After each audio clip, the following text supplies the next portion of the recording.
বিসমিল্লাহির রহমানির রহিম। আজকে এই আলোচনা সভা অনুষ্ঠানের সম্মানিত সভাপতি,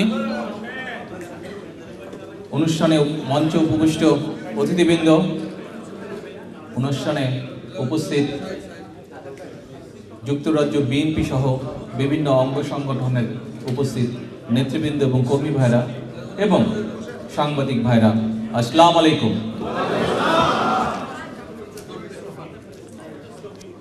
আজকে বিএনপির বাংলাদেশ জাতীয়তাবাদী দলের ৩৬তম প্রতিষ্ঠা বার্ষিকীর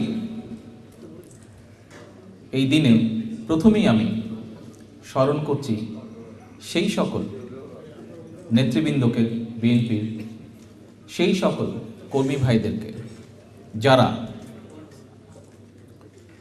এই দলের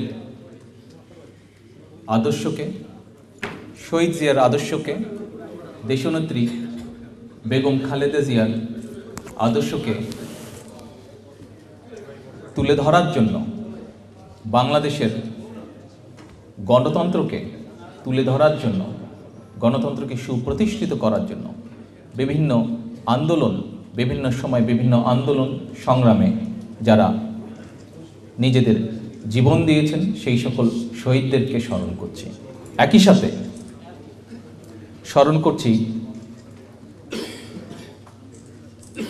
স্বৈরাচারী আন্দোলনের সময় এবং 96 থেকে 2001 এবং গত 6 বছর যাবৎ যে সকল নেতাকর্মী বিভিন্নভাবে নির্যাতিত হয়েছেন, নিগৃহীত হয়েছেন, অত্যাচারিত হয়েছেন, জেল জুলুম এর সম্মুখীন হয়েছেন, সেই সকল কর্মী ভাইদেরকে, সেই সকল নেতৃবৃন্দকে শ্রদ্ধার সাথে আমি স্মরণ করছি। আমন্ত্রিত সকল নেতৃবৃন্দ এবং কর্মী ভাইরা, আজকে বাংলাদেশের, শুধু বিএনপির নয়, বাংলাদেশের রাজনৈতিক ইতিহাসেও আজকের দিনটি অত্যন্ত গুরুত্বপূর্ণ। 1978 সালের এই দিনে গঠিত হয়েছিল বাংলাদেশ জাতীয়তাবাদী দল। 78 সালের 1 সেপ্টেম্বর বিকেলে ঢাকার রমনা রেস্তোরাঁয় বিএনপির প্রতিষ্ঠাতা, বাংলাদেশের প্রথম রাষ্ট্রপতি, বাংলাদেশের স্বাধীনতা যুদ্ধের প্রথম আহ্বানকারী, স্বাধীনতা যুদ্ধের সংগঠক এবং স্বাধীনতা যুদ্ধের ঘোষক শহীদ জিয়াউর রহমান এক সংবাদ সম্মেলনে আনুষ্ঠানিকভাবে এই দিন দলের ঘোষণাপত্র পাঠ করেন। বাংলাদেশে শুরু হয় এই যাবৎকালের সবচেয়ে জনপ্রিয় ও গণতান্ত্রিক দলের যাত্রা। বিএনপির ঘোষণাপত্রের প্রথম বাক্যেই আছে, বাংলাদেশি জাতীয়তাবাদ ভিত্তিক ইস্পাত কঠিন গণঐক্যের মাধ্যমে বাংলাদেশের স্বাধীনতা, সার্বভৌমত্ব, নিরাপত্তা, রাষ্ট্রীয় অখণ্ডতা ও গণতন্ত্র সুরক্ষিত ও সংরক্ষিত করা। এই ঘোষণার মধ্যেই নিহিত আছে বিএনপির একটি সার্বভৌম, গণতান্ত্রিক ও সমৃদ্ধ বাংলাদেশ গড়ার অঙ্গীকার। সে লক্ষ্যেই বিএনপির প্রতিষ্ঠাকাল থেকে এখন পর্যন্ত ধাপে ধাপে অপশক্তির সকল ষড়যন্ত্র পেরিয়ে সমৃদ্ধ বাংলাদেশ গড়ার অঙ্গীকার নিয়ে সফলভাবে বিএনপি এগিয়ে যাচ্ছে। প্রতিষ্ঠার পর থেকে এখন পর্যন্ত জনগণের ভোটে নির্বাচিত হয়ে কমপক্ষে 5 বার রাষ্ট্র ক্ষমতায় থেকে দেশ ও জনগণের উন্নয়নের কাজ করার সুযোগ পেয়েছিল বিএনপি। প্রথমবার দলের প্রতিষ্ঠাতা শহীদ রাষ্ট্রপতি জিয়াউর রহমানের নেতৃত্বে, এর পরের বার মরহুম রাষ্ট্রপতি সাত্তার সাহেবের নেতৃত্বে এবং এরপর তিনবার দেশনেত্রী বেগম খালেদা জিয়ার নেতৃত্বে রাষ্ট্র পরিচালনার সুযোগ পায়। বাংলাদেশে আর কোনো রাজনৈতিক দলের এই সাফল্য নেই জনগণের কাছে বিএনপির মতন গ্রহণযোগ্যতা। বিএনপি এই মুহূর্তে বিরোধী দলে থেকে অবৈধ সরকার হটিয়ে গণতন্ত্র প্রতিষ্ঠার আন্দোলনে রয়েছে রাজপথে। বিএনপির এই গণতান্ত্রিক আন্দোলনের সঙ্গে দেশের অধিকাংশ মানুষের সমর্থন রয়েছে। এর প্রমাণ আপনারা দেখেছেন চলতি বছরের 5ই জানুয়ারি শেখ হাসিনার কেন্দ্র দখল ও ভোট ডাকাতির নির্বাচনে। দেশনেত্রী বেগম খালেদা জিয়া এই কথিত নির্বাচন বর্জন করেছিলেন।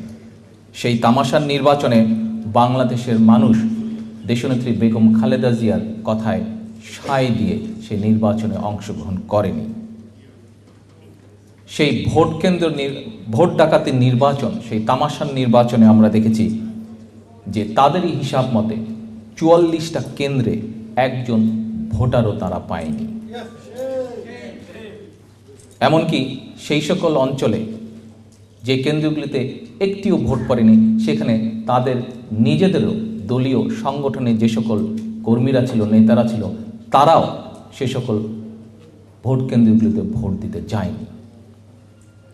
জাতীয় সংসদের 154টি আসনে পাওয়া যায়নি কোনো রকমের প্রতিদ্বন্দ্বী প্রার্থী। সুতরাং ওই দিন ইলেকশন হয়নি, বরং অবৈধ প্রধানমন্ত্রী হিসাবে শেখ হাসিনা কিছু মানুষকে সিলেকশন করে তার অবৈধ সরকার গঠন করেছিল। বিএনপির এই জনপ্রিয়তা এবং গণমানুষের কাছে গ্রহণযোগ্যতার নেপথ্যে রয়েছে বিএনপির দূরদৃষ্ট সম্পন্ন চিন্তা, আদর্শ, উদ্দেশ্য এবং ইতিবাচক ও জনমুখী কর্মসূচি।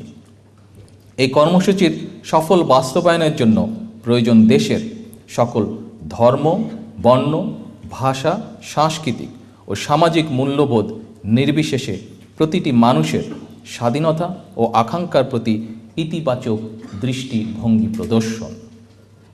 গণমানুষের সেই আকাঙ্ক্ষার প্রতি লক্ষ্য রেখেই শহীদ রাষ্ট্রপতি জিয়াউর রহমান গঠন করেছিলেন বাংলাদেশ জাতীয়তাবাদী দল তথা বিএনপি। এই দল গঠনে শহীদ জিয়ার যুগান্তকারী দর্শন ছিল বাংলাদেশী জাতীয়তাবাদ। তিনি বুঝতে পেরেছিলেন জাতীয়তাবাদী চেতনাই একটি দেশ ও জাতিকে বহিঃশক্তির আক্রমণ থেকে রক্ষা করতে পারে, বাড়াতে পারে নিজেদের মধ্যে ঐক্য ও সংহতি। তবে জাতীয়তাবাদের কিছু রকম ফের আছে। ইতিহাস পর্যালোচনা করলে দেখা যায় জাতীয়তাবাদ এক এক দেশে এক একভাবে কার্যকর হয়েছে। জাতীয়তাবাদ হতে পারে ভাষাভিত্তিক, ধর্মভিত্তিক, আঞ্চলিকতা কিংবা অর্থনীতি ভিত্তিক। কিন্তু বাংলাদেশি জাতীয়তাবাদের ব্যাখ্যায় শহীদ জিয়াউর রহমান বলেছেন, আমাদের জাতীয়তাবাদ হলো সার্বিক ভিত্তিক। এই জাতীয়তাবাদের মধ্যে রয়েছে জাতিগত চেতনা, ভাষা, ঐতিহ্য, ধর্মীয় অধিকার, আঞ্চলিক বোধ, অর্থনৈতিক স্ব-অধিকার অর্জনের প্রচেষ্টা এবং সংগ্রামের উন্মাদনা। তিনি আরও বলেন, আমাদের সামনে বর্তমানে লক্ষ্য একটাই, আর তা হলো দেশ ও জাতি গঠন। 200 বছর পরাধীন থাকার ফলে দেশ ও জাতির অনেক ক্ষতি হয়েছে, সময় নষ্ট হয়েছে প্রচুর। তাই আমাদের প্রয়োজন অনতিবিলম্বে জনশক্তিকে ঐক্যবদ্ধ করা। তবে কথা থেকে যায়, জনগণকে ঐক্যবদ্ধ করা হবে কিভাবে? একদলীয় শাসন ব্যবস্থা চাপিয়ে দিয়ে? নিশ্চয়ই নয়। ওয়ান পার্টি সিস্টেম এবং রেজিমেন্টেশন ইনফোর্স করে যে সাফল্য অর্জন করা যায় না, নিকট অতীত তার সাক্ষ্য দিচ্ছে। তাই জাতীয়তাবাদের ভিত্তিতে দেশের জনগোষ্ঠীকে একটি পথে পরিচালিত করাই সর্বোত্তম পথ বলে আমি মনে করি। জনগণ স্বতঃস্ফূর্তভাবে খাল খননের কর্মসূচিতে সাড়া দিয়েছে। সমাজতান্ত্রিক দেশগুলোতে রেজিমেন্টেশনের মাধ্যমে যে কাজ হতো, সে কাজ আমরা জনগণের স্বেচ্ছা অংশগ্রহণের ভিত্তিতে করিয়ে নিচ্ছি। এখানেই আমাদের দর্শনের সাফল্য। নেতৃবৃন্দ, আমন্ত্রিত অতিথিবৃন্দ, সাংবাদিক ভাইয়েরা, 1980 সালের সেপ্টেম্বরে শহীদ জিয়া একটি কর্মশালায় বক্তব্য দিতে গিয়ে বলেন, কোনো রাজনৈতিক আদর্শ ধর্মকে ভিত্তি করে হতে পারে না। এর একটা অবদান থাকতে পারে, কিন্তু ধর্মকে কেন্দ্র করে কখনোই রাজনীতি করা যেতে পারে না। অতীতে আমাদের অভিজ্ঞতা হয়েছে যে ধর্মকে কেন্দ্র করে পাকিস্তান সময়ে যখনই রাজনীতি করা হয়েছিল সেটি বিফল হয়েছে, কারণ ধর্ম ধর্মই। আমাদের দেশে যে বিভিন্ন ধর্ম রয়েছে, আমাদের অনেকে আছেন যারা সেগুলোকে কেন্দ্র করে রাজনীতির পরিবেশ সৃষ্টি করতে চেষ্টা করেন, রাজনীতির রূপরেখা বানাতে চেষ্টা করেন। আমরা বারবার দেখেছি তারা বিফল হয়েছেন। ধর্মের অবদান থাকতে পারে রাজনীতিতে, কিন্তু রাজনৈতিক দল ধর্মকে কেন্দ্র করে হতে পারে না। এটা মনে রাখবেন, এটা খুবই গুরুত্বপূর্ণ। শহীদ জিয়ার দূরদৃষ্টি সম্পন্ন দৃষ্টিভঙ্গি এবং গণমুখী উন্নয়ন পরিকল্পনার প্রায় 4 বছরের শাসনকালে শেখ মুজিবের আমলে আন্তর্জাতিক পরিমণ্ডলে তলাবিহীন ঝুড়ি হিসাবে পরিচিত বাংলাদেশকে তিনি স্বনির্ভর দেশ হিসাবে গড়ে তোলেন। বাংলাদেশকে একটি আধুনিক ও উন্নয়নশীল রাষ্ট্রের ভিত্তির উপর দাঁড় করাতে সক্ষম হন। আন্তর্জাতিক পরিমণ্ডলেও তিনি সক্ষম হন দেশকে একটি মর্যাদাশীল জাতি ও রাষ্ট্রের প্রতিষ্ঠিত করতে। তার আমলে বিশ্ব রাজনীতির পরাশক্তি 2 শিবিরে বিভক্ত ছিল, কিন্তু বাংলাদেশ শক্তির প্রতিদ্বন্দ্বিতায় জড়িত না হয়ে একটি নিরপেক্ষ ভাবমূর্তি গড়ে তুলতে সক্ষম হয়। এর ফলে রাজনৈতিক আন্তর্জাতিক বিশ্বের সঙ্গে বাংলাদেশের সম্পর্ক গভীর হয়, বিশ্বে বন্ধু রাষ্ট্রের সংখ্যা বেড়ে যায়। প্রিয় নেতৃবৃন্দ, আমরা যারা বিএনপির নেতাকর্মী, সমর্থক, শুভনয়জয়, বাংলাদেশে আমাদের ইতিহাস গৌরবের ইতিহাস। আমাদের যাত্রা শুভ যাত্রা। মুক্তিযুদ্ধে আমাদের দলের প্রতিষ্ঠাতা শহীদ জিয়াউর রহমানের ভূমিকা অত্যন্ত গৌরবের। জিয়াউর রহমান বাংলাদেশের প্রথম রাষ্ট্রপতি, মুক্তিযুদ্ধের প্রথম আহ্বানকারী, যুদ্ধের সংগঠক, বাংলাদেশের স্বাধীনতার ঘোষক। হানাদারদের বিরুদ্ধে দীর্ঘ 9 মাস সশস্ত্র সংগ্রাম করেছেন। হাজার হাজার মুক্তিযোদ্ধাকে সাথে নিয়ে ছিনিয়ে এনেছেন বাংলাদেশের স্বাধীনতা। জিয়াউর রহমান বাংলাদেশের সেনাবাহিনী প্রধান ছিলেন বাংলাদেশে গণতান্ত্রিকভাবে নির্বাচিত প্রথম, সরাসরি জনগণের মধ্যে নির্বাচিত প্রথম রাষ্ট্রপতি। অত্যন্ত জনপ্রিয় রাজনীতিক ছিলেন সার্কের স্বপ্নদ্রষ্টা। বাংলাদেশে তার হাত দিয়ে বহুদলীয় গণতন্ত্র প্রতিষ্ঠিত হয়েছে। সাংবাদিক ও সংবাদপত্রের স্বাধীনতাও তিনিই দিয়েছিলেন ফিরিয়ে। পৃথিবীর ইতিহাসে তার মতো নেতা বিরল, যিনি একাধারে প্রতিটি দায়িত্বে ছিলেন সমানভাবে জনপ্রিয়।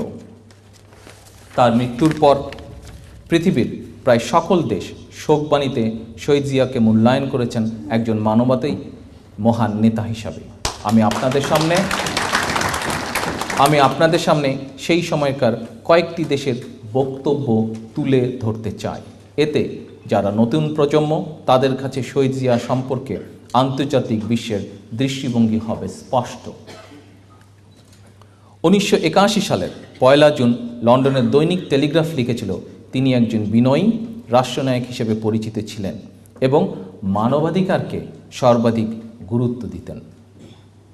মার্কিন যুক্তরাষ্ট্রের তৎকালীন প্রেসিডেন্ট রোনাল্ড রিগান বলেছিলেন, সারা বিশ্বে সাধারণ মানুষের কল্যাণের প্রতি গভীর আগ্রহ, আইনের শাসনের প্রতি নিষ্ঠা এবং আন্তর্জাতিক বিষয় প্রজ্ঞার জন্য যুক্তরাষ্ট্র প্রেসিডেন্ট জিয়ার প্রতি শ্রদ্ধাশীল ছিল। সৌদি আরবের বাদশাহ ফাহাদ বিন খালেদ বলেছিলেন, ইসলামী উম্মার উন্নয়নে প্রেসিডেন্ট জিয়ার অবদান অবিস্মরণীয়। তার মৃত্যুতে ইসলামী বিশ্ব একজন মহান নেতাকে হারালো। উপস্থিত নেতৃবৃন্দ, এসব বক্তব্য থেকে বোঝা যায় শহীদ জিয়াউর রহমান কত দ্রুত সময়ের মধ্যে নিজেকে বিশ্বের দরবারে একজন শান্তিপ্রিয়, প্রজ্ঞাবান নেতা হিসেবে নিজেকে তুলে ধরতে সক্ষম হয়েছিলেন। প্রিয়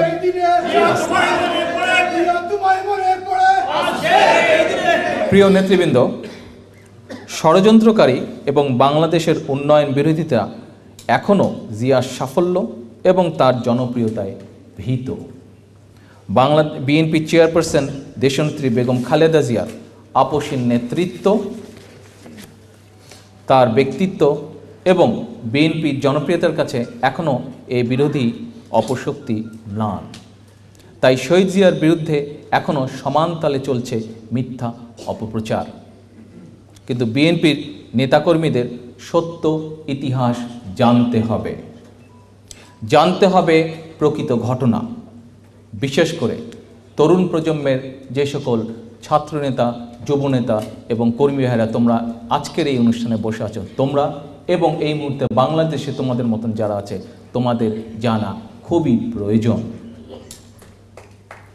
বাংলাদেশের স্বাধীনতা ও মুক্তিযুদ্ধের ইতিহাসে শহীদ জিয়াউর রহমান ছিলেন অন্যতম কেন্দ্রীয় চরিত্র। হঠাৎ করেই তিনি বাংলাদেশের স্বাধীনতা ঘোষণা করেননি, কিংবা হঠাৎ করেই তিনি সশস্ত্র মুক্তিযুদ্ধে জীবনবাজি রাখেননি। বাংলা এবং বাংলাদেশি বাঙালির মুক্তি সংগ্রামের চেতনা তিনি লালন করেছেন ছাত্র অবস্থা থেকেই। এ প্রমাণ তার নিজের লেখাতেই পাওয়া যায়। আসুন আমরা দেখি কি সেই লেখাগুলো। একটি জাতির জন্ম শিরোনামে শহীদ রাষ্ট্রপতি জিয়াউর রহমানের নিজের একটি লেখা প্রকাশিত হয়েছিল 1972 সালে 26শে মার্চ সংখ্যায় সরকারি মালিকাধীন দৈনিক বাংলা পত্রিকায়। তিনি লেখেন, 1952 সালের মশাল জ্বলল আন্দোলনের, ভাষা আন্দোলনের। আমি তখন করাচিতে 10ম শ্রেণীর ছাত্র। তখন পাকিস্তানি সংবাদপত্র, প্রচার মাধ্যম, পাকিস্তানি বুদ্ধিজীবী, সরকারি কর্মচারী, সেনাবাহিনী আর জনগণ সবাই সমানভাবে তখন নিন্দা করছিল বাংলা ভাষার। এর থেকেই আমার তখন ধারণা হয়েছিল পাকিস্তানিরা বাঙালিদের পায়ের তলায় দাবিয়ে রাখতে চায়। শিক্ষা জীবন শেষে শহীদ জিয়া 1953 সালে তরুণ বয়সেই পাকিস্তান সেনাবাহিনীতে কর্মকর্তা হিসেবে যোগ দেন। তখন তার বয়স 17 বছরের মতন। সেই সময় পাকিস্তান সেনাবাহিনীতে বাংলাদেশি বাঙালির অফিসার ছিল মাত্র হাতে গোনা কয়েকজন। 1965 সালের ভারত পাকিস্তান যুদ্ধে একটি কোম্পানির কমান্ডার হিসাবে খেমকাকারান সেক্টরে অসীম বীরত্বের পরিচয় দেন জিয়াউর রহমান। এই যুদ্ধে বীরত্বের জন্য জিয়াউর রহমান ব্যক্তিগতভাবে তো বটেই, তার নেতৃত্বাধীন আলফা কোম্পানিও পুরস্কার পায়। কিন্তু এখানে গুরুত্বপূর্ণ যে বিষয়টি হলো, তা জিয়া তার বীরত্ব গাথাকে দেখেছেন বাংলাদেশি বাঙালির বিজয় গাথা হিসাবে। এই বিজয়কে তিনি নিজে কিভাবে মূল্যায়ন করেছিলেন সেটি শহীদ জিয়ার নিজের লেখা থেকেই আমরা দেখি। শহীদ জিয়া লেখেন, পাকিস্তানিরা ভাবত বাঙালিরা ভালো সৈনিক নয়। খেমকারানের যুদ্ধে তাদের এই বদ্ধমূল ধারণা ভেঙে চূর্ণ বিচূর্ণ হয়ে গিয়েছে। ভারত পাকিস্তান যুদ্ধ আত্মবিশ্বাস জাগিয়েছিল বাঙালি সৈনিকদের মনে, বিমান বাহিনীর বাঙালি জওয়ানদের মনে।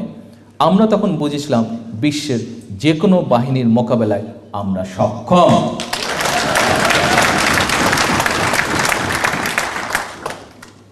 আসলেই বাঙালি যে সক্ষম সেটি মুক্তিযুদ্ধে শহীদ জিয়া প্রমাণ করেছিলেন, প্রমাণ করেছে সমগ্র বাংলাদেশি বাঙালি জাতিরা। 25শে মার্চ রাতে স্বাধীনতাকামী বাঙালিকে ঘোর বিপদে রেখে পাকিস্তানিদের কাছে স্বেচ্ছায় ধরা দিলেন শেখ মুজিবুর রহমান। কিন্তু জিয়াউর রহমান ভুল করেননি, ভোগেননি সিদ্ধান্তহীনতায়।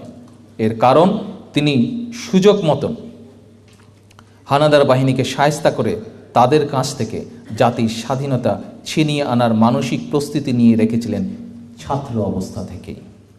দেখে নেওয়া যাক কি ছিল সেই প্রস্তুতি। সেই প্রস্তুতির কথা আবারও আমরা শহীদ জিয়ার লেখা থেকে জেনে নিই। স্কুল জীবন থেকেই পাকিস্তানিদের দৃষ্টিভঙ্গির অস্বচ্ছতা আমার মনকে পীড়া দিত। আমি জানতাম অন্তর দিয়ে ওরা আমাদের ঘৃণা করে, বাঙালিদের বিরুদ্ধে একটা ঘৃণার বীজ উপ্ত করে দেওয়া হতো স্কুল ছাত্রদের শিশু মনেই। সেই স্কুল জীবন থেকেই আমার মনে একটা আকাঙ্ক্ষা লালিত হতো, যদি কখনো দিন আসে তাহলে এই পাকিস্তানিদের অস্তিত্বে আমি আঘাত আনব।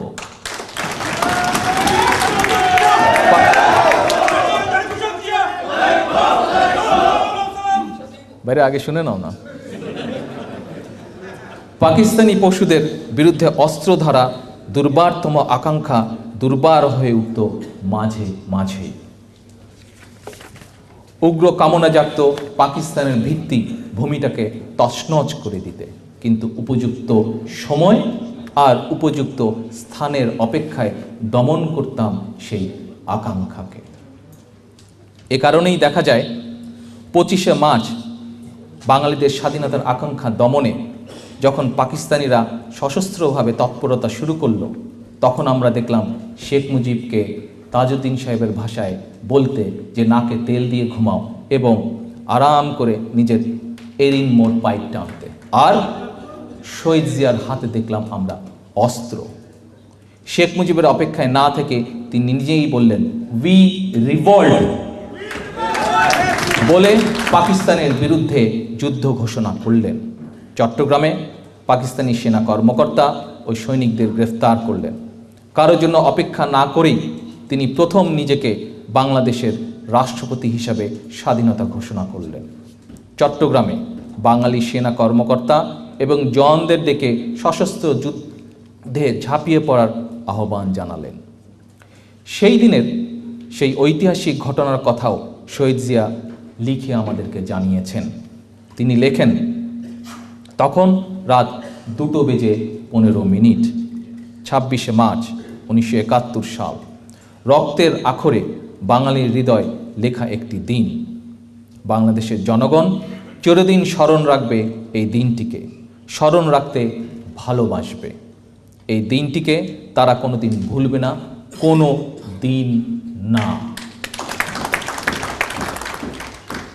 নেতৃবৃন্দ, এই ধারাবাহিক বর্ণনায় এতক্ষণ নিশ্চয়ই আমরা বুঝতে পেরেছি সকলেই যে শহীদ রাষ্ট্রপতি জিয়াউর রহমান সরাসরি রাজনীতিতে সক্রিয় ছিলেন না, কিন্তু বাংলাদেশের স্বাধীনতার আকাঙ্ক্ষা তার চিন্তা ও কর্মে সবসময় ছিল বিদ্যমান। এই কারণেই সেই সময়কার রাজনৈতিক নেতৃত্ব ব্যর্থ হলেও শহীদ জিয়া যুদ্ধের ডাক দিতে এবং স্বাধীনতার ঘোষণা দিতে সময় নষ্ট করেননি। মুক্তিযুদ্ধের ইতিহাসে কোনোভাবেই শহীদ জিয়ার ভূমিকাকে খাটো করতে ব্যর্থ হয়ে এখন তারা শহীদ জিয়াকে বিতর্কিত করতে শেখ মুজিবের হত্যাকাণ্ডের সাথে শহীদ জিয়ার নাম জড়াতে চায়। 15ই আগস্ট শেখ মুজিব হত্যাকাণ্ডের ঘটনা প্রত্যক্ষ করেছেন, ওই ঘটনা জেনেছেন কিংবা শুনেছেন এবং ওই ঘটনার প্রেক্ষাপট তৈরি করেছেন এমন মানুষের সংখ্যা অভাব এখনো নেই। শেখ মুজিব হত্যাকাণ্ডে ভূমিকা ছিল এমন লোকের অভাব শেখ হাসিনার বর্তমান অবৈধ মন্ত্রিসভাতেও যথেষ্ট পরিমাণ আছে। এইসব লোকেরাই এখন শেখ হাসিনার কাছে নিজেদেরকে বাঁচানোর জন্য জিয়া সম্পর্কে মিথ্যাচার শুরু করেছে, কিন্তু তাদের এই অপচেষ্টা জনগণ কখনো গ্রহণ করেনি, জনগণ কখনো গ্রহণ করবে না।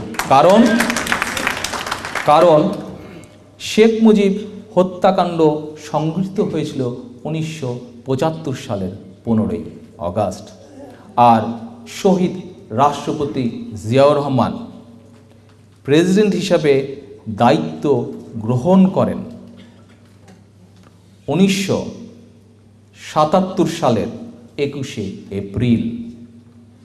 নেতৃবৃন্দ, সুধীবৃন্দ, অতিথিবৃন্দ, মাঝখানের সময়ের ব্যবধানটি কতটুকু? 2 বৎসর। এই সময়ের মধ্যে দুজন রাষ্ট্রপতি হিসাবে দায়িত্ব পালন করেছেন। একজন হলেন মোশতাক আহমেদ, অপরজন হলেন শেখ মুজিব নিযুক্ত প্রথম বিচারপতি সায়েম। 83 দিন পর মুশতাককে সামরিক অভ্যুত্থানের মাধ্যমে ক্ষমতাচ্যুত করে আওয়ামী লীগ নেতা রাশেদ মোশাররফের ভাই ব্রিগেডিয়ার খালেদ মোশাররফ। এরপর খালেদ মোশাররফ বিচারপতি সায়েমকে রাষ্ট্রপতি এবং একাধারে প্রধান সামরিক আইন প্রশাসকের দায়িত্ব দেয়। অপরদিকে শহীদ জিয়াউর রহমানকে ক্যান্টনমেন্টে বন্দি করে রাখে ব্রিগেডিয়ার খালেদ মোশাররফ। এখন স্বভাবতই আমরা প্রশ্ন করতে পারি, শহীদ জিয়াউর রহমান যদি ক্ষমতা নিতে চাইতেন তাহলে কি তার এতদিন অপেক্ষা করার প্রয়োজন ছিল?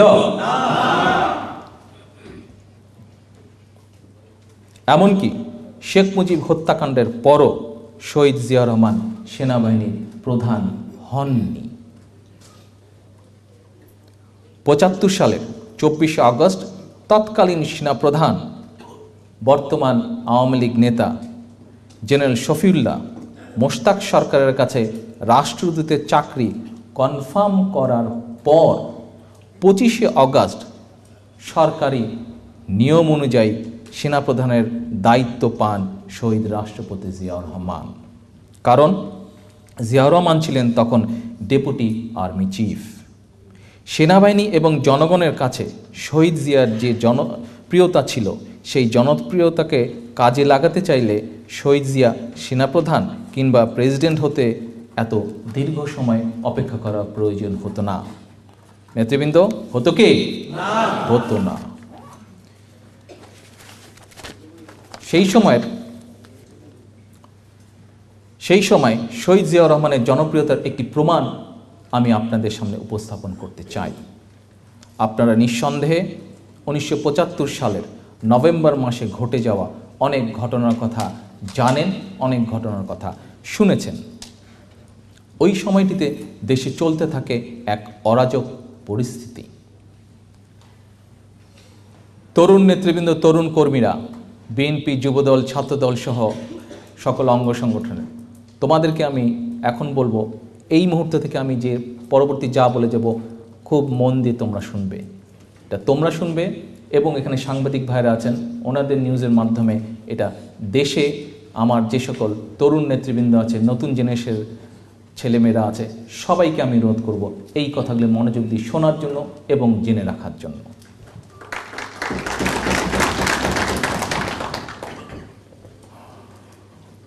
ওই সময়টিতে দেশে চলতে থাকে এক অরাজক পরিস্থিতি। ৩রা নভেম্বর ক্ষমতাচ্যুত হন মোশতাক, ক্ষমতা দখল করেন খালেদ মোশাররফ। ২রা নভেম্বর থেকে ক্যান্টনমেন্টে বন্দি করা হয় সেনাপ্রধান জিয়াউর রহমানকে।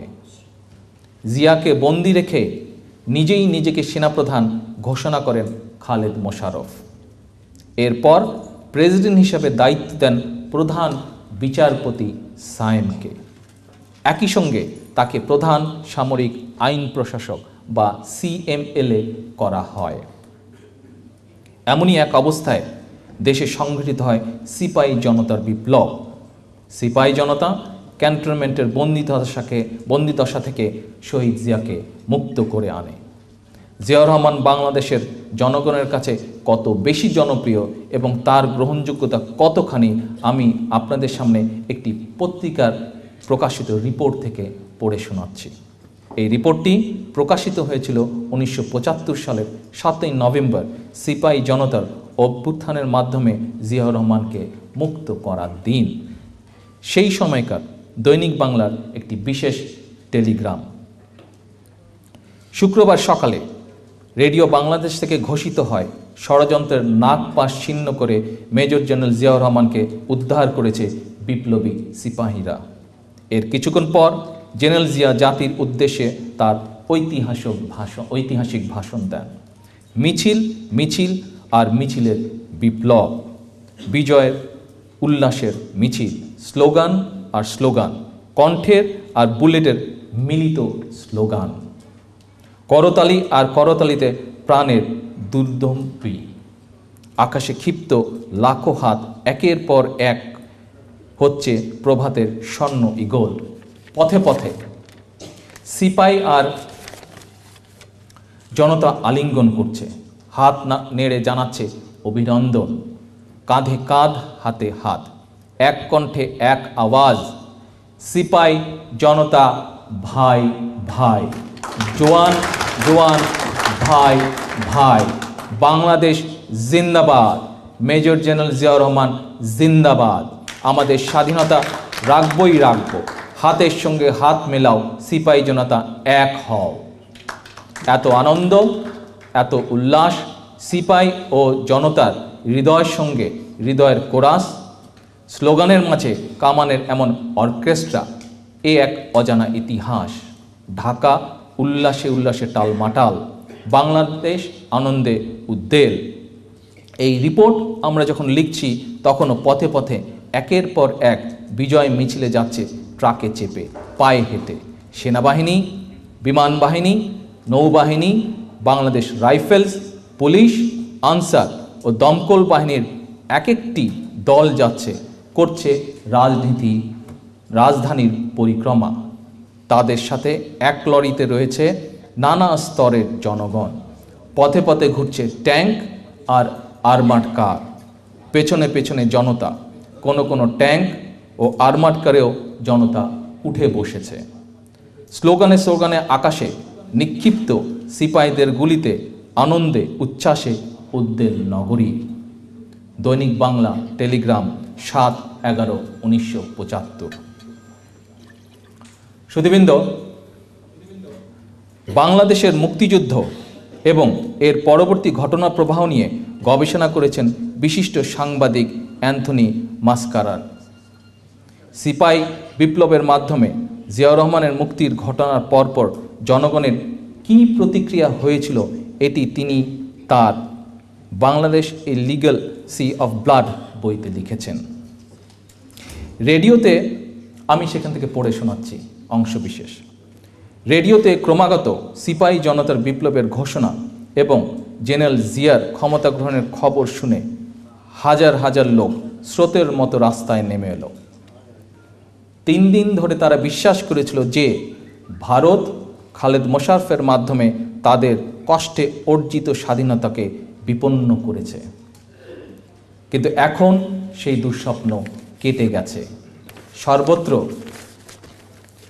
জোয়ান এবং সাধারণ মানুষ খুশিতে একে অপরের সঙ্গে কোলাকুলি করল, রাস্তায় নামল, সারা রাত তারা স্লোগান দিল, আল্লাহু আকবার, বাংলাদেশ জিন্দাবাদ, সিপাহী বিপ্লব জিন্দাবাদ, Bangladesh a legacy of blood, Anthony Mascarenhas. এইসব রিপোর্ট এবং সেই সময়কার সার্বিক ঘটনাবলী প্রমাণ করে জিয়াউর রহমানের বিরুদ্ধে যারা মিথ্যা অভিযোগ উপস্থাপন করেন তারা তখনকার মতো এখনও জিয়াউর রহমানের প্রচণ্ড জনপ্রিয়তায় ভীত। আমি সেই সময় বেশ কিছু ঘটনাবলী আবারও আপনাদের সামনে উপস্থাপন করতে চাই। এইসব ঘটনাবলী বাংলাদেশি জাতীয়তাবাদী আদর্শ প্রতিটি নেতাকর্মীর একান্তভাবে জরুরিভাবে জানা উচিত বলে আমি দৃঢ়ভাবে বিশ্বাস করি। কি সেগুলো? 1. শেখ মুজিবকে হত্যার পর বাকশাল নেতা মোশতাক রাষ্ট্রপতি হিসাবে শপথ নেন, গঠন করেন মন্ত্রিসভা। শেখ মুজিব মন্ত্রিসভার প্রায় সকলেই মোশতাকের মন্ত্রিসভায় শপথ নেন। 2. মোশতাক সারা দেশে সামরিক আইন জারি করেন। ওই সময় সেনাপ্রধান ছিলেন শফিউল্লাহ। 3. শহীদ জিয়া সে সময় ছিলেন সেনাবাহিনীর deputy chief of staff. 4. Sheikh মুজিবের হত্যাকাণ্ডের পরে মোশতাক মন্ত্রিসভার শপথে যাননি জিয়াউর রহমান। বিজয়ের বেশে গিয়েছিলেন তাহের ইনু বাহিনী এবং তৎকালীন মুজিব বিরোধী নেতারা। 5. শেখ মুজিব হত্যাকাণ্ডের পর আরও কমপক্ষে 10 দিন অর্থাৎ 24শে আগস্ট পর্যন্ত জেনারেল শফিউল্লাহ ছিলেন সেনাপ্রধান।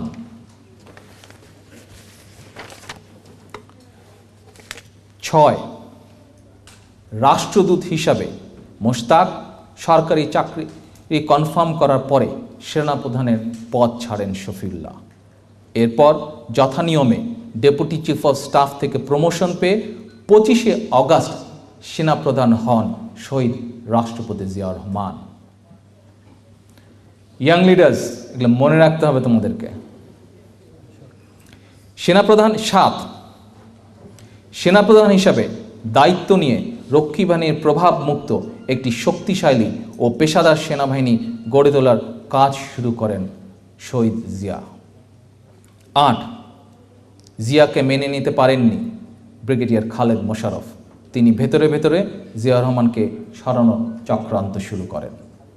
9, চক্রান্তের অংশ হিসাবে খালেদ মোশাররফ 1975 সালের 2রা নভেম্বর সেনাপ্রধান জিয়াউর রহমানকে ক্যান্টনমেন্টে বন্দী করেন। 10, ব্রিগেডিয়ার খালেদ মোশাররফ 3রা নভেম্বর তৎকালীন রাষ্ট্রপতি মুশতাকের অনুমোদন নিয়ে মেজর জেনারেল হিসাবে নিজেই নিজের প্রমোশন নেন এবং এরপর প্রশাসন চলে খালেদ মোশাররফের ইশারায়। 11, 1975 সালের 5ই নভেম্বর রাষ্ট্রপতির পদ থেকে পদত্যাগ করেন মোশতাক। তার আগে মোশতাক এবং খালেদ মোশাররফ বিচারপতি সাইমকে রাষ্ট্রপতি হিসেবে দায়িত্ব দেন 6ই নভেম্বর। বিচারপতি আবু সাদাত সাইম ছিলেন বাংলাদেশের প্রথম প্রধান বিচারপতি। শেখ মুজিব পাকিস্তানে পাসপোর্ট নিয়ে স্বাধীন বাংলাদেশে ফিরে আসেন 1972 সালের 10ই জানুয়ারি। এর 2 দিন পর 12ই জানুয়ারি বিচারপতি সাইমকে প্রধান বিচারপতি হিসেবে নিয়োগ দেওয়া হয়। 12, 15ই আগস্ট থেকে মোশতাক শফিউল্লাহ জারি করা সামরিক আইনে বহাল থাকায় রাষ্ট্রপতি সাইম একাধারে প্রধান সামরিক আইন প্রশাসকেরও দায়িত্ব পালন করেন। উল্লেখ, 7ই নভেম্বর সংগৃহীত হয় সিপাহী জনতার ঐতিহাসিক বিপ্লব। শহীদ জিয়াকে বের করে আনা হয় বন্দিদশা থেকে। এরই মধ্যে ঘটে যায় অনেক ঘটনা। 3রা নভেম্বর জেলের অভ্যন্তরে সংঘটিত হয় চার নেতা হত্যাকাণ্ড। আবারও এদিকে 6 নভেম্বর পাল্টা কুতে নিহত হন খালেদ মোশাররফ। 1977 সালের 20 এপ্রিল পর্যন্ত রাষ্ট্রপতি হিসেবে দায়িত্ব পালন করেন বিচারপতি সাইম। 14, এই সময়কালে জিয়া ছিলেন সেনাপ্রধান এবং DCMLA। 15, 1977 সালের 20 এপ্রিল প্রেসিডেন্টের পদ থেকে পদত্যাগ করেন বিচারপতি সাইম। এরপর প্রেসিডেন্ট এবং উত্তরাধিকার হিসেবে প্রধান আইন প্রশাসকের দায়িত্ব নেন শহীদ রাষ্ট্রপতি জিয়াউর রহমান। 16, 1978 সালের 3রা জুন সরাসরি প্রেসিডেন্ট নির্বাচনে বাংলাদেশের প্রথম রাষ্ট্রপতি নির্বাচিত হওয়ার গৌরব অর্জন করেন শহীদ জিয়া। ওই নির্বাচনে মোট প্রার্থী ছিলেন 10 জন। 17, 1979 সালের 18 ফেব্রুয়ারি মে মাসে জাতীয় সংসদের সাধারণ নির্বাচন অনুষ্ঠিত হয়। নির্বাচনে বিএনপি 207টি আসনে জয়লাভ করে, আওয়ামী লীগ পায় 39টি আসন। নির্বাচনে 29টি রাজনৈতিক দল অংশ নেয়। 18, 1978 সালের মে মাসে শহীদ জিয়ার 19 দফা কর্মসূচি ঘোষণা করেন। এই কর্মসূচির উপর জনগণের আস্থা আছে কিনা সেটি যাচাইয়ের জন্য 30 মে গণভোট অনুষ্ঠিত হয়। 20, জিয়াউর রহমান সামরিক আইন জারি করেননি। 15 আগস্ট সামরিক আইন জারি করেন মোশতাক। জিয়াউর রহমান রাষ্ট্রপতি হওয়ার পর বরং তিনি সামরিক আইন প্রত্যাহার করেন। 21, জিয়াউর রহমান ইন্ডিমিনিটি অধ্যাদেশ জারি করেননি। ইন্ডিমিনিটি অধ্যাদেশ জারি করেছিল মুশতাক সরকার 1975 সালের 26 সেপ্টেম্বর। 22, জিয়াউর রহমান দালাল আইন বাতিল করেননি। 1975 সালের 31 ডিসেম্বর দালাল আইন বাতিল করেছেন তৎকালীন রাষ্ট্রপতি ও প্রধান সামরিক আইন প্রশাসক বিচারপতি আবু সাদাত মোহাম্মদ সাইম, যে কিনা বিচারপতি হিসাবে নিযুক্ত হয়েছিল শেখ মুজিব কর্তৃক। দলীয় নেতৃবৃন্দ, উপস্থিত অতিথিবৃন্দ, সাংবাদিক ভাইরা, শহীদ প্রেসিডেন্ট জিয়াউর রহমান প্রেসিডেন্ট হিসেবে দায়িত্ব গ্রহণের পরে দেশে একদলীয় বাকশালের পরিবর্তে বহুদলীয় গণতন্ত্র প্রবর্তন করেন। গণমাধ্যমে স্বাধীনতা নিশ্চিত করেন, রক্ষী বাহিনী থেকে জনগণকে মুক্তি দেন। বিএনপির প্রতিষ্ঠাতা শহীদ রাষ্ট্রপতি জিয়াউর রহমানের কারণেই এখন বাংলাদেশে আওয়ামী লীগ নামে রাজনীতি করার সুযোগ পাচ্ছেন শেখ হাসিনা। অথচ আওয়ামী লীগের মনে রাখা দরকার, চোরের দল, চাটার দল আখ্যা দিয়ে মরহুম শেখ মুজিবুর রহমানই আওয়ামী লীগকে স্বাধীন বাংলাদেশে বিলুপ্ত করে দিয়েছিলেন, নিষিদ্ধ করেছিলেন আওয়ামী লীগ সহ সকল রাজনৈতিক দল। শেখ মুজিব গঠন করেছিলেন একদলীয় বাকশাল, অর্থাৎ দীর্ঘ রাজনৈতিক জীবনে বাকশালই শেখ মুজিবের একমাত্র রাজনৈতিক আদর্শ। কারণ আমরা যদি ইতিহাস দেখি, আমরা দেখব যে আওয়ামী লীগ প্রতিষ্ঠিত হয়েছিল শহীদ সোহরাওয়ার্দী এবং শামসুল হক সাহেবকে দ্বারা। এখন আমরা যদি এভাবে প্রশ্নটি করি যে যারা শেখ মুজিবকে বিভিন্ন বিশেষণে আখ্যায়িত করে থাকেন, তারা কোন যুক্তিতে আওয়ামী লীগ করেন? তারা কি তাহলে তাদের নেতার সাথে বা বিশেষণ হিসাবে তাদের পিতার সাথে, পিতার আদর্শের সাথে কি বিশ্বাসঘাতকতা করছেন? না, করছেন। আর যদি ভুল বুঝতে পেরে বাকশাল থেকে বেরিয়ে এসে আওয়ামী লীগ নামে বাংলাদেশের রাজনীতি করতেই চান, তাহলে বাংলাদেশের জনগণের সাথে এবং গণতান্ত্রিক ব্যবস্থার বিরুদ্ধে তাদের পিতা যে বিশ্বাসঘাতকতা করেছিলেন, সেটির জন্য কি তাদের ক্ষমা চাওয়া উচিত নয়? ক্ষমা চাওয়া উচিত। আসলে সুধীবৃন্দ, আমন্ত্রিত অতিথিবৃন্দ, নেতৃবৃন্দ, যারা বিএনপি কিংবা বিএনপির প্রতিষ্ঠাতা সম্পর্কে বিভ্রান্তি ছড়ায়, বাংলাদেশের মুক্তিযুদ্ধে তাদের অনেকেরই গৌরবজনক কোনো অংশগ্রহণ ছিল না। এদের অনেকেই 1971 সালের 25শে মার্চ রাতে পাকিস্তানিদের কাছে স্বেচ্ছায় ধরা দেবার আগেই শেখ মুজিবের দেওয়া তেল নাকে দিয়ে ঘুমিয়েছিলেন। এই তেলবাজরাই এখন নিজেদের ব্যর্থতা আড়াল করতে আবারও তেল ব্যবহার করছেন। নিজেরাই নিজেদের মতন করে তৈলাক্ত ইতিহাস রচনা করছেন।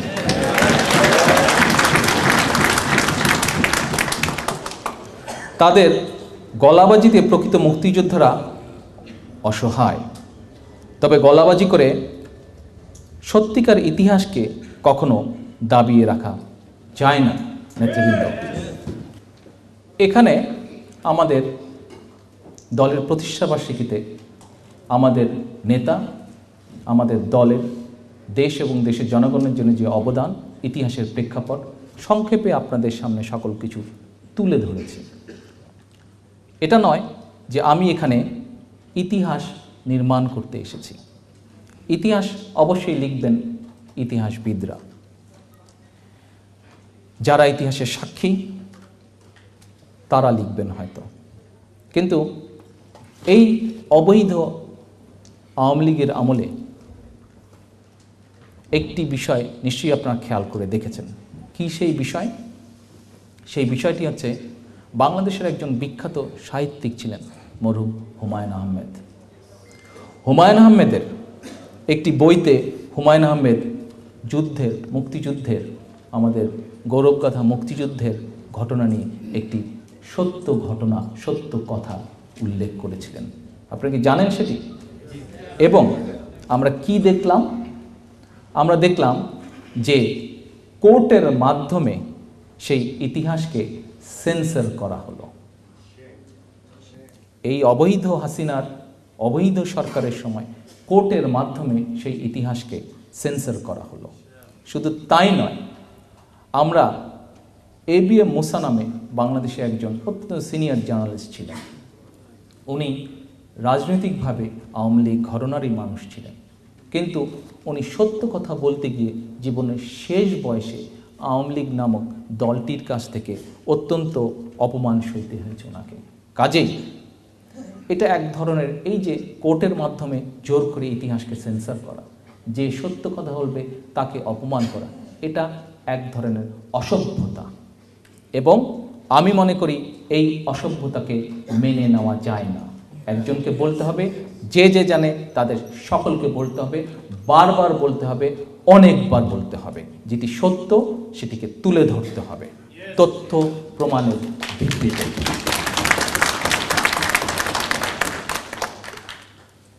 নেতৃবৃন্দ, সপ্তাহখানেক আগে এই লন্ডন শহরেই আরেকটি অনুষ্ঠান হয়েছিল পেশাজীবীদের।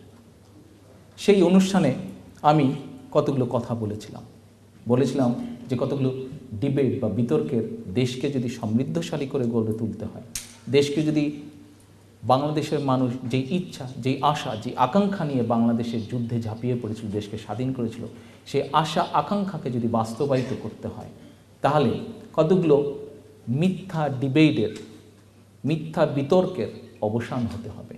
এবং সেই অবসানগুলি হলেই আমরা সুন্দরভাবে, স্বস্তিভাবে একটি সুন্দর দেশ গড়ে তুলতে সক্ষম হব।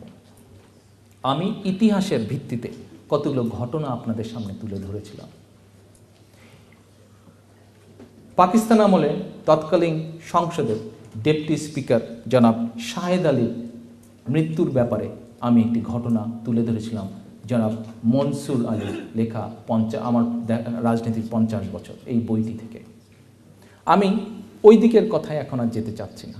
আমি কি বলেছিলাম কম বেশি আপনারা সেদিন কেউ কেউ উপস্থিত ছিলেন, শুনেছেন, দেখেছেন।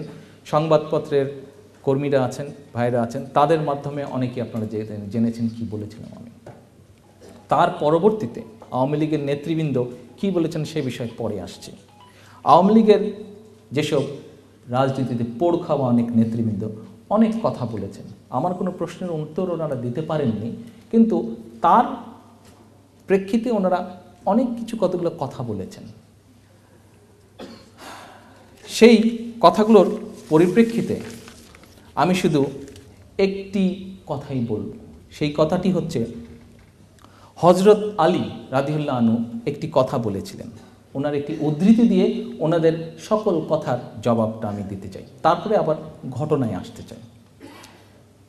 হযরত আলী বলেছিলেন, যুক্তি বুদ্ধি শূন্য মানুষ অশ্লীল কথা বলে।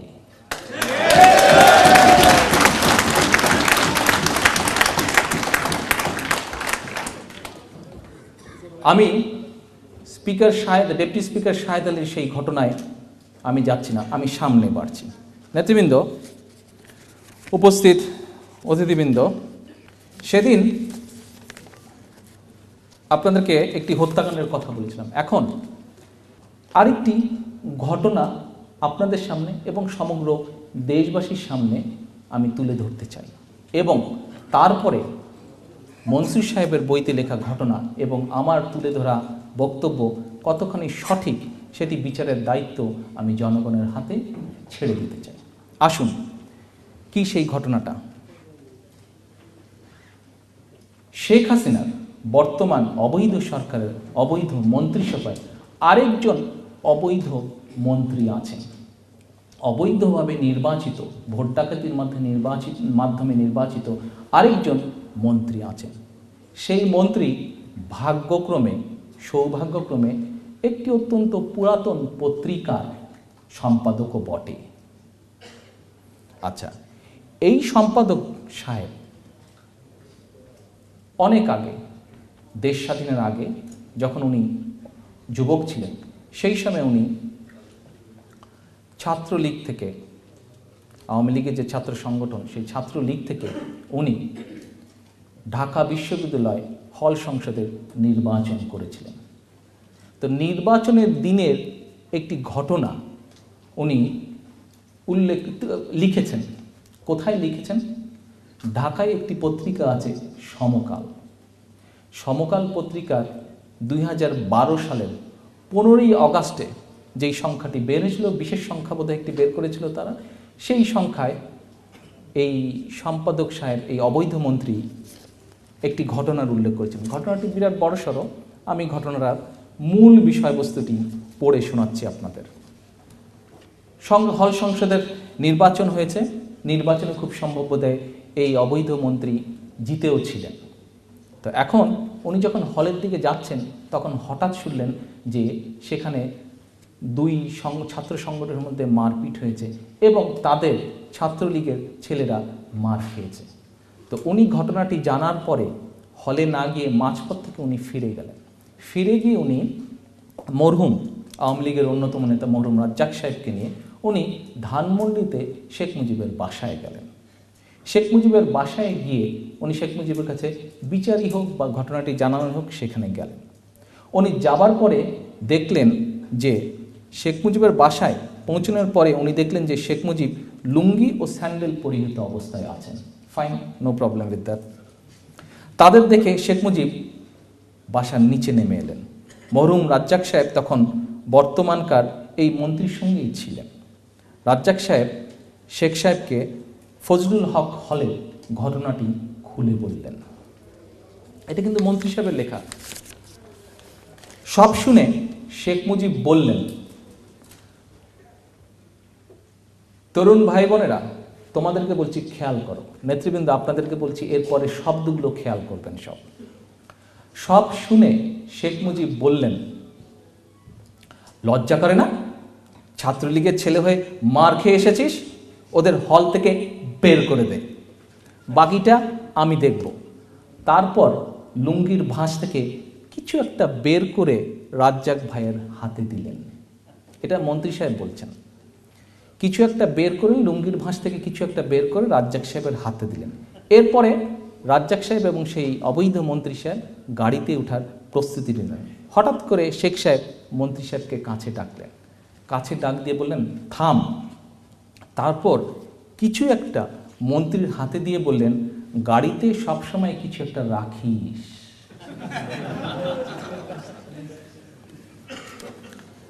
উপস্থিত নেতৃবৃন্দ, এই কিছু একটা কি বুঝতে পেরেছেন? তো এখন যেই দলের নেতা এই যে কিছু একটার ব্যবহার করেন, এবার বুঝতে পারছেন যে বাংলাদেশের শিক্ষা প্রতিষ্ঠানগুলোতে কেন অন্য রাজনৈতিক সংগঠনের ছাত্র নেতাকর্মীরা এবং সাধারণ ছাত্রছাত্রীরা আজ নিরাপদ নয় ছাত্রলীগের সামনে। তারা শুধু ছাত্রলীগ নয়, সমগ্র আওয়ামী লীগই এই কিছু একটা নিয়ে খুবই ব্যস্ত। আমরা আসেন নেতৃবৃন্দ, আপনাদের কি মনে আছে এই কিছু একটা ইঙ্গিত কিন্তু শেখ হাসিনা 97-96 সালে যখন ক্ষমতায় ছিল তখন চট্টগ্রামে তাদের নেতাকর্মীরা কিছু একটা ঘটনায় মারা গিয়েছিল। তখন বলেছিল 1টির বদলে 10টি। বাপকে বেটি।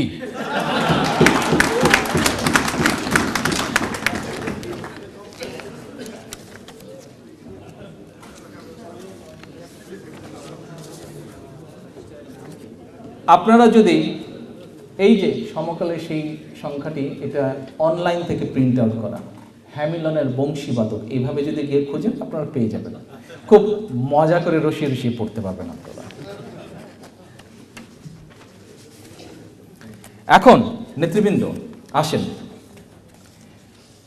এই যে মন্ত্রী সাহেব তো এটা বললেন, তাহলে আমরা বুঝতে পারলাম যে বিষয়টা কি। ডেপুটি স্পিকার শাহেদ আলী কীভাবে মারা গেলেন এবং মন্ত্রী সাহেব যেই ঘটনা তার বইতে উল্লেখ করেছেন সেটা কতটুক এদিক বা ওদিক। এখানে আরেকটি কথাও না বললে নয়। ঢাকায় সেদিনে সেই ঘটনা পরে দেখলাম এই যে বর্তমান যে অবৈধ সরকার, অবৈধ যে আওয়ামী লীগ সরকার, শেখ হাসিনার যে অবৈধ সরকার, এই অবৈধ সরকারের যে জোট আছে সেই জোটের একজন লোক, একজন নেতা বক্তব্য দিলেন। অনেক কিছু উনি বলেছেন। আমি হযরত আলীর সেই কথাতেই থাকতে চাই। 1974 সালে বাংলাদেশে একটি দল ছিল দলটির নাম ছিল ইউপিপি, ইউনাইটেড পিপলস পার্টি। এই দলটির সভাপতি ছিলেন আব্দুল হালিম চৌধুরী সাহেব এবং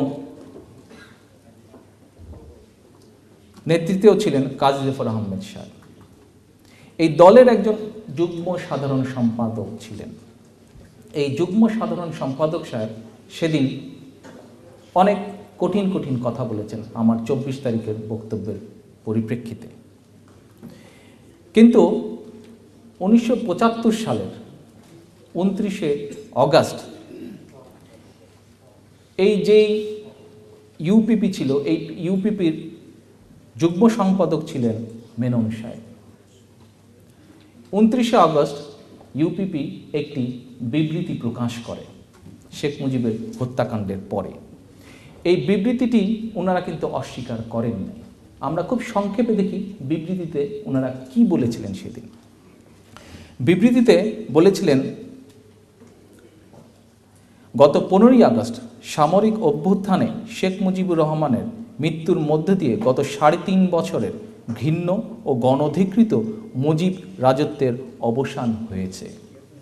লুট, দুর্নীতি, দুর্ভিক্ষ, অনাহার, চোরাচালান, পারমিটবাজি, শব্দগুলো খেয়াল করুন, পারমিটবাজি, স্বৈরাচার, পারিবারিক রাজত্ব কায়েম, জাতীয় স্বাধীনতা সার্বভৌমত্বের প্রতি বিশ্বাসঘাতকতা ও অবমাননায় বিক্ষিপ্ত জনগণ প্রতি মুহূর্তে মুজিবের মৃত্যু কামনা করেছে, পতন কামনা করেছে। বিবৃতিতে আরও বলা হয়, মুজিবের অপসারণে জনগণ উল্লেসিত।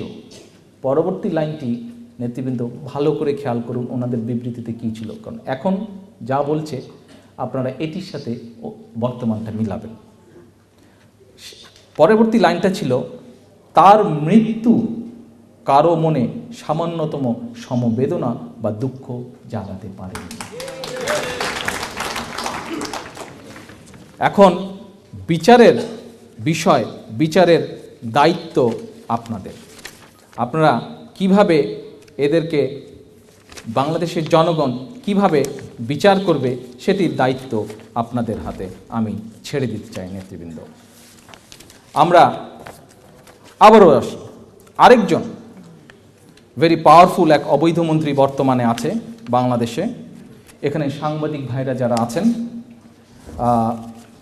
আপনাদের লাইনের উনি ওই ভদ্রলোক অনেক সময় অনেক কথা বলেন, সিনিয়র মানুষ, আমি কিছু বলতে চাই না, আমি হযরত আলীর দেওয়া উদ্ধৃতির ভিতরেই থাকতে চাই। আমার তাদের সম্পর্কে আমার কমেন্ট আমি হযরত আলীর উদ্ধৃতির ভিতরতেই করতে চাই। 2009 সালে বাংলাদেশে আরেকটি পত্রিকা আছে, পত্রিকাটির নাম হচ্ছে আমাদের সময়।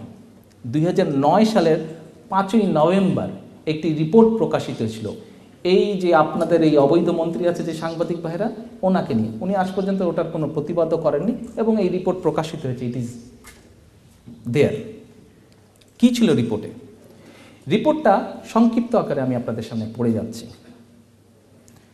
1975 সালের 15ই আগস্ট রাষ্ট্রপতি শেখ মুজিবুর রহমান নিহত হওয়ার পর হাসানুল হক ইনু শাহবাগস্থ বেতার ভবনে গিয়ে অভ্যুত্থানের নায়কদের সঙ্গে সাক্ষাৎ করেছিলেন এবং রাজনৈতিক পট পরিবর্তনের প্রতি সর্বান্তকরণে সমর্থন জানিয়েছিলেন। তিনি একা যাননি, গিয়েছিলেন লেফটেন্যান্ট কর্নেল অবসরপ্রাপ্ত আবু তাহেরের সঙ্গে।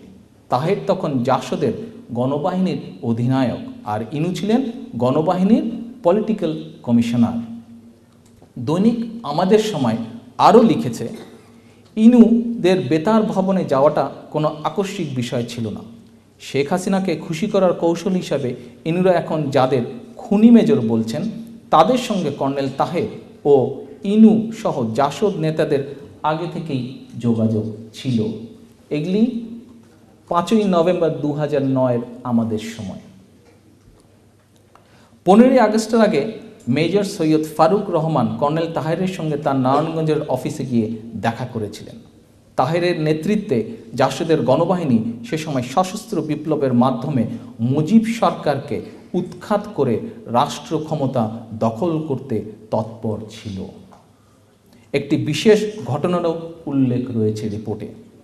আগস্ট অভ্যুত্থানের অন্যতম নেতা কর্নেল রশিদের নির্দেশে একজন জুনিয়র অফিসার নারায়ণগঞ্জে গিয়ে কর্নেল তাহেরকে শাহবাগস্থ বেতার ভবনে আসার অনুরোধ জানিয়েছিলেন এবং কর্নেল তাহের বেতার ভবনে গিয়েছিলেন।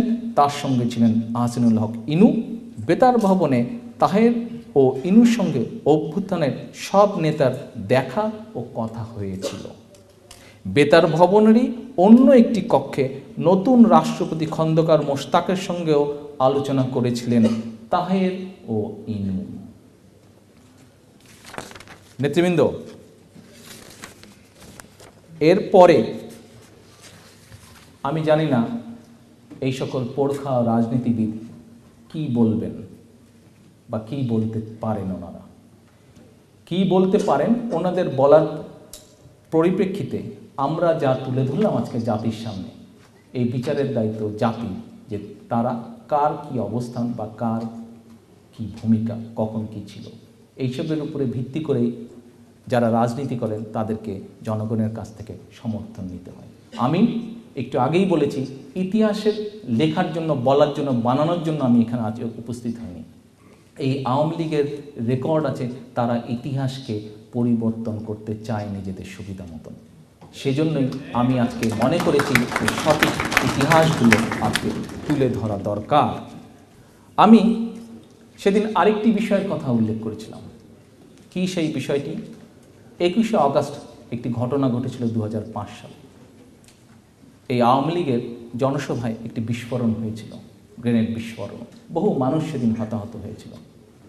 আমি সেদিন সকলের সামনে, বাংলাদেশে একজন রাজনীতিবিদ আছেন, মুক্তিযোদ্ধা আছেন, জনাব কাদের সিদ্দিকী, ওনার সংসদে উপস্থাপিত একটি বক্তব্যের ভিত্তি উল্লেখ করে আমি বলেছিলাম যে সংসদে দাঁড়িয়ে জনাব কাদের সিদ্দিকী একটি কথা বলেছিলেন। কি সেই কথাটি ছিল? যে আওয়ামী লীগের জনসভাটি আয়োজন করা ছিল মুক্তাঙ্গনে। বিএনপি সরকার মুক্তাঙ্গনকে সিকিওর করেছিল, সরকারের পক্ষে যেভাবে সম্ভব সিকিওর করেছিল, যে ওখানে যাতে কোনো অকারেন্স না হয়, বিরোধীদের যাতে সুন্দরভাবে তাদের সমাবেশটি সম্পন্ন করতে পারে। আমরা দেখলাম, জানতে পারলাম যে ঠিক সরকারকে কোনো রকম নোটিশ না দিয়ে, সরকারকে কোনো কিছু না জানিয়ে হঠাৎ করে 1-1.5 ঘন্টার মাথায় ফট করে আওয়ামী লীগ হুট করে তারা তাদের জনসভার স্থান পরিবর্তন করলো।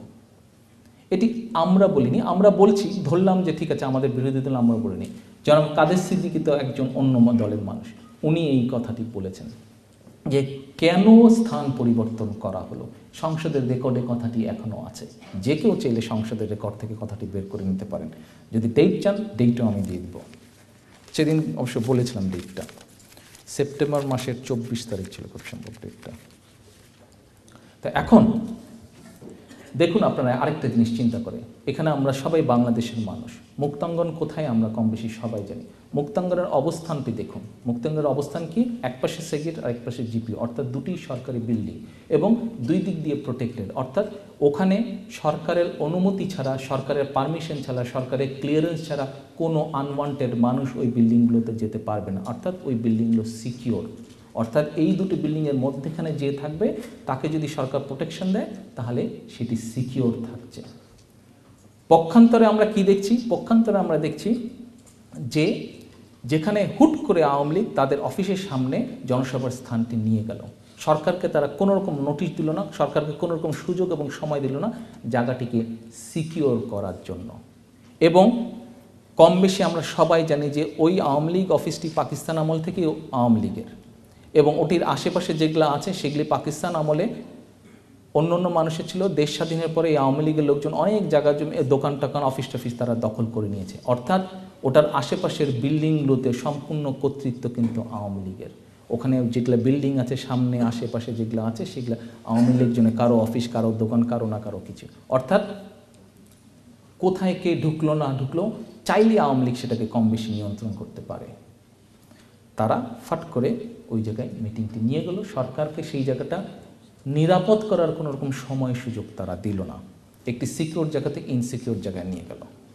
এবং কে করতে পারে আওয়ামী লীগের জনসভার স্থান সময় পরিবর্তন এটি আর বলার প্রয়োজন হয় না। তারপরে আরেকটি জিনিস চিন্তা করে দেখেন আপনারা, আমরা যদি জিনিসটাকে এভাবে চিন্তা করি,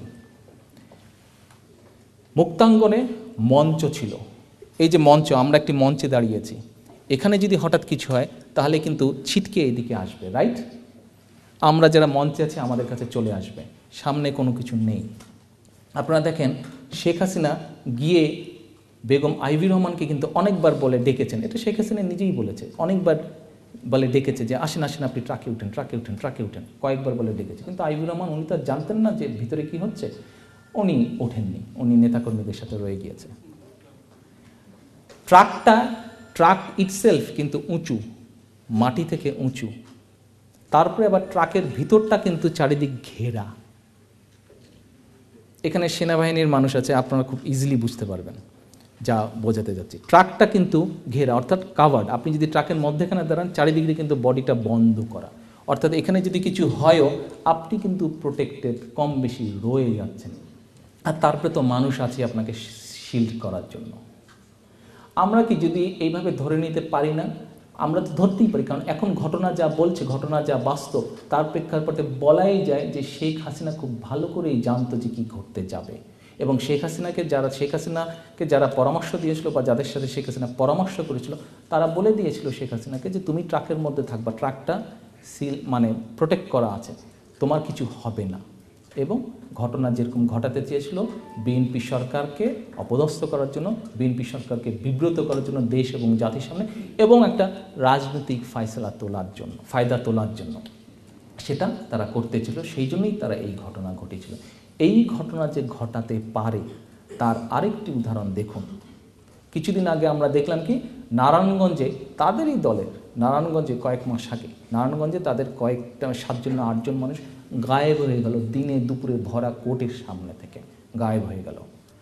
পত্রিকার পাতায় দেখলাম, টিভির নিউজে দেখলাম, তাদেরই একজন নেতা ফোন করে বলল আমি আপাকে 5 মিনিটের মধ্যে জানিয়েছি, আপাকে 5 মিনিটের মধ্যে জানিয়েছে। তাহলে আপা ওই লোকগুলোকে বের করলো না। আপা যদি তখন সাথে সাথে, আপা যদি নিরপেক্ষই হতো, আপা যদি রুলই করতো, তাহলে আপা যদি সাথে সাথে বলতো র্যাবের ওখানে কারা আছে, এরকম ঘটনা ঘটেছে, আমি খবর পেয়েছি, 5 মিনিটের মধ্যে আমি এই লোকগুলোকে সামনে চাই। এটা কি সম্ভব ছিল না? একজন হেড এক্সিকিউটিভের পক্ষে এটা কোনো ব্যাপারই না, যখন সে ঘটনা জেনে গেছে। কিন্তু পরবর্তীতে আমরা সংসদে কি দেখলাম?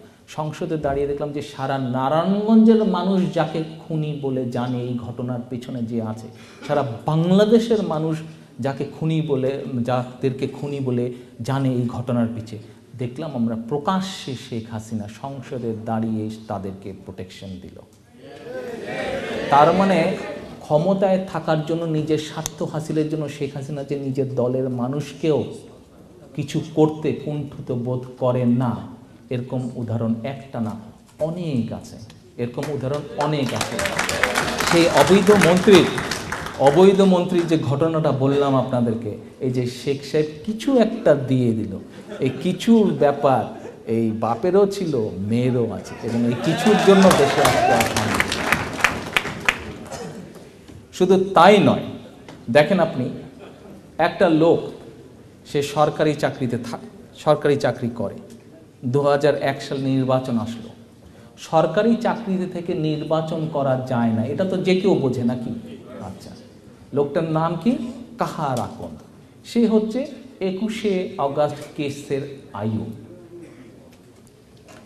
কাহার আকন, সে পুলিশে চাকরি করে, 2001 সাল নির্বাচন হবে, চাকরিরত অবস্থায় সে চলে গেল কিশোরগঞ্জে নির্বাচন করার জন্য। তার দলের কাছে, তার মনোনীত দলের কাছে সে নমিনেশন চাইল। তার দলের লোকজনের সাথে অন্যদের গণ্ডগোল হলো, তার ভাইয়ের নামে কেস পর্যন্ত হলো, পুলিশ কেস পর্যন্ত হলো। যাই হোক, সে নমিনেশন পায় না।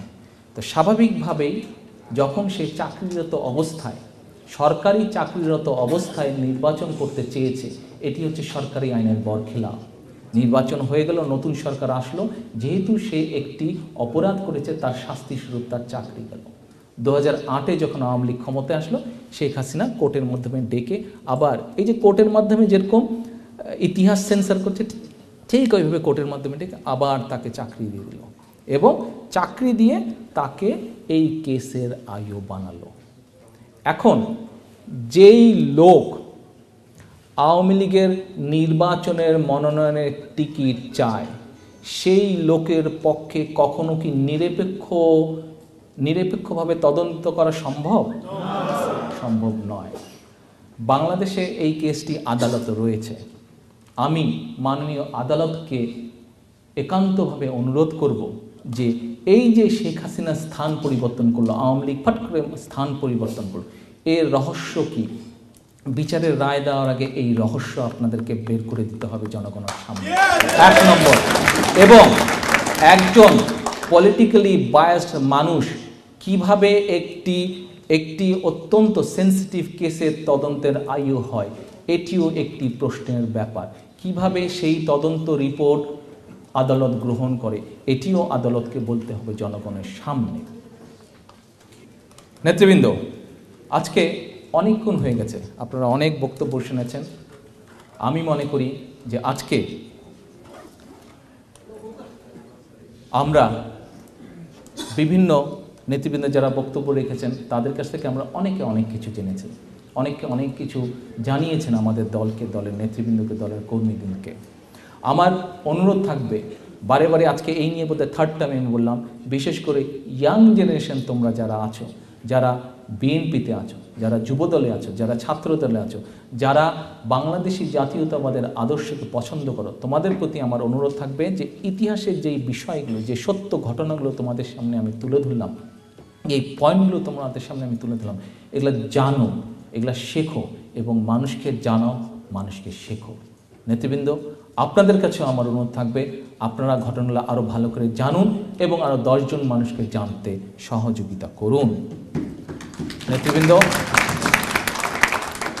বাংলাদেশের স্বাধীনতার ঘোষক শহীদ রাষ্ট্রপতি জিয়াউর রহমান, বাংলাদেশের স্বাধীনতা যুদ্ধের আহ্বায়ক শহীদ রাষ্ট্রপতি জিয়াউর রহমান পাকিস্তানি শাসন ক্ষমতা থেকে চেয়েছিলেন বাংলাদেশকে মুক্ত করতে, চেয়েছিলেন স্বায়ত্তশাসন নয় বরং স্বাধীনতা, চেয়েছিলেন সমৃদ্ধ বাংলাদেশ, গণতান্ত্রিক ও সামাজিক ন্যায় বিচার ভিত্তিক দেশ ও সমাজ ব্যবস্থা।